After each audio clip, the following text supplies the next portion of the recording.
it doesn't just fall on the players. They seem to be poorly coached. They have been undisciplined all year long. They commit penalties. They are out of position on plays, and all you see is D'Amico looking to the heavens. And this may be a year where nothing that's a clear issue gets fixed. We're 12 games in. Can a bye week fix some of their issues? Possibly. I don't think all of them can be fixed because it's not just personnel. It's an entire infrastructure thing that needs to be changed.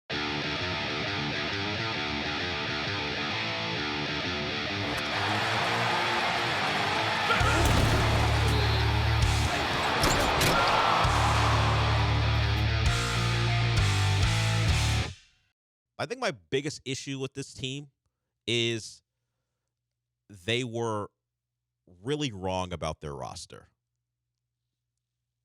They were wrong about the interior of their offensive line. You could say they were wrong about their right tackle. And it isn't like they've been beset by a lot of injuries. Sure, Will Anderson has missed some time. Of course, the big injury is Stephon Diggs is out for the year. Kamari Lassiter's missed some time, thanks to Jimmy Ward, I believe, for concussion or at least concussion-like symptoms. But for the most part, this roster is still intact. All the guys you thought would be main contributors are here, except for Christian Harris, who's been out all year, and Stephon Diggs. And yet, they have greatly disappointed. So that leads me to think the infrastructure was bad from the start. Jimmy Ward being put in a spot where he has to cover the Titans' best receiver down the field. Why don't you have a legit nickel corner? The thought was when Kamari Lassiter was drafted, I remember sitting here with the draft show here that we had. We thought outside corner was a possibility. They took Kamari Lassiter, and the projection, at least from our very own Lance Zierlein, who's in the building but won't work, is that he was going to be an inside corner. Instead, he's outside, and he had a good start to a season. So you're fine there. But what will teams do? They will hunt matchups, and they've decided we will try to get our best on whoever the Texans decide is going to be their slot defender. Whether it be a Petrie or Jimmy Ward or Eric Murray, whoever the hell it is, we're going to attack that person with guys we think can win. And as long as those offensive lines can hold up and can keep Will Anderson and Daniil Hunter and Danico Autry off their quarterback, those guys win. So in a league where throwing the ball is how you score points, why were they so insistent that they didn't need a legit nickel corner? I know Petrie was playing a different position, and you thought getting him closer to the line of scrimmage would benefit him. And when he's going forward, that's great. But when he has to cover, it's awful. And just throw Jimmy Ward in that mix too. Throw Eric Murray in that mix, who's made some plays, but we see some of his flaws, and they kind of got brought out in a Tennessee game. So we look at the defensive backfield, a problem. That was an assessment that was wrong. They missed there. I mentioned the interior of their offensive line, which they invested picks and money into. Wrong there.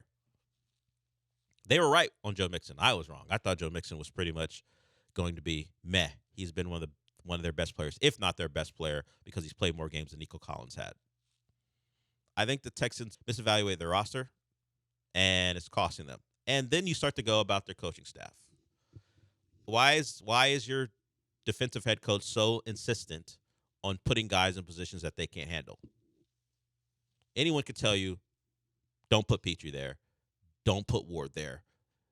And there's something to say about a affinity for Jimmy Ward because he had him in San Francisco. So when he's not injured, he's going to put him out there.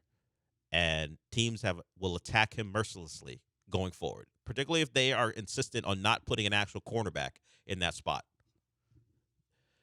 What will the Jags do if it's Brian Thomas or Christian Kirk? What will the Dolphins do if they try to isolate Tyreek Hill, who they put in a slot, or Jalen Waddle? Or hell, when they shift Devon Achane to the slot, how are they going to handle that? Go on and on and on. Now, the Chiefs and the Ravens aren't so deep with their wide receivers that it'll matter, but they'll find a matchup, throw Justice Hill out there and see if you can cover him.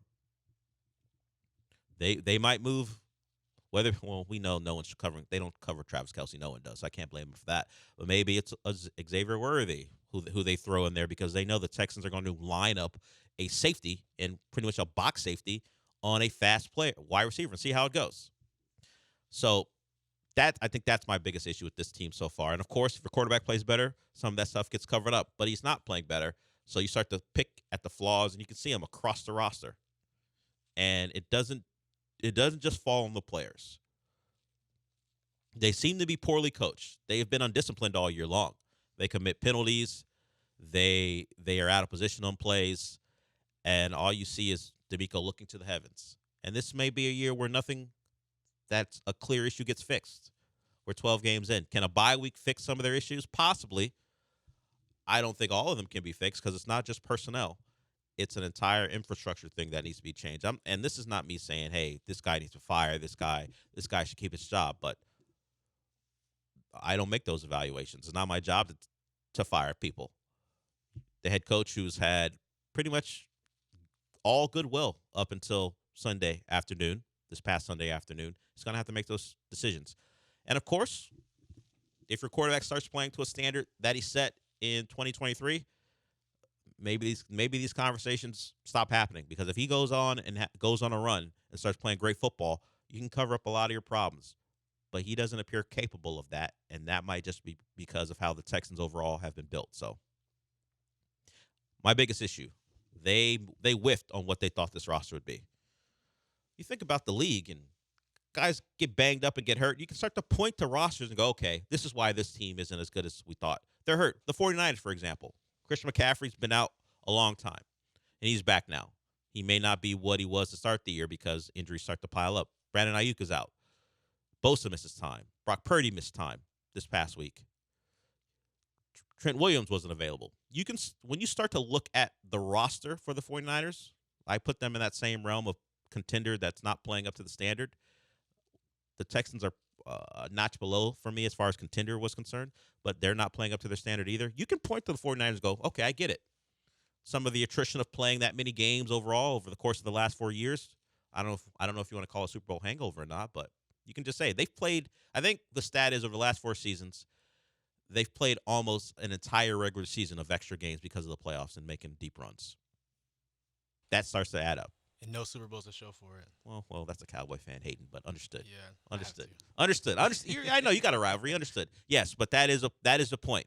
So getting close, continuing to get close, and not winning it, that hurts too. That can build, and you start to lose guys. I mentioned Jimmy Ward. He was on those teams, and obviously I didn't even mention Ward's not available.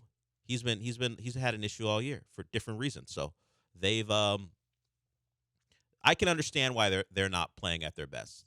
This Texans team hasn't had to deal with the same amount of issues, and yet they're a far cry from what we thought they would be. Can you get right against the Jags? Sure. That's a bad football team. They stink. But even the Jags a couple weeks ago gave Minnesota a scare at home, and that was with Mac Jones at quarterback. And we saw what Minnesota, it's not no transitive property here, but we saw what Minnesota did to the Texans. That wasn't competitive. And the Jags, in a rainy, messy game, tortured Sam Darnold, and they almost won that one with Mac Jones. You've already lost to Will Levis. You're going to tell me you can't lose to Mac Jones if he plays? I wouldn't. I don't think so, because Mac Jones stinks. But I thought Will Levis stunk.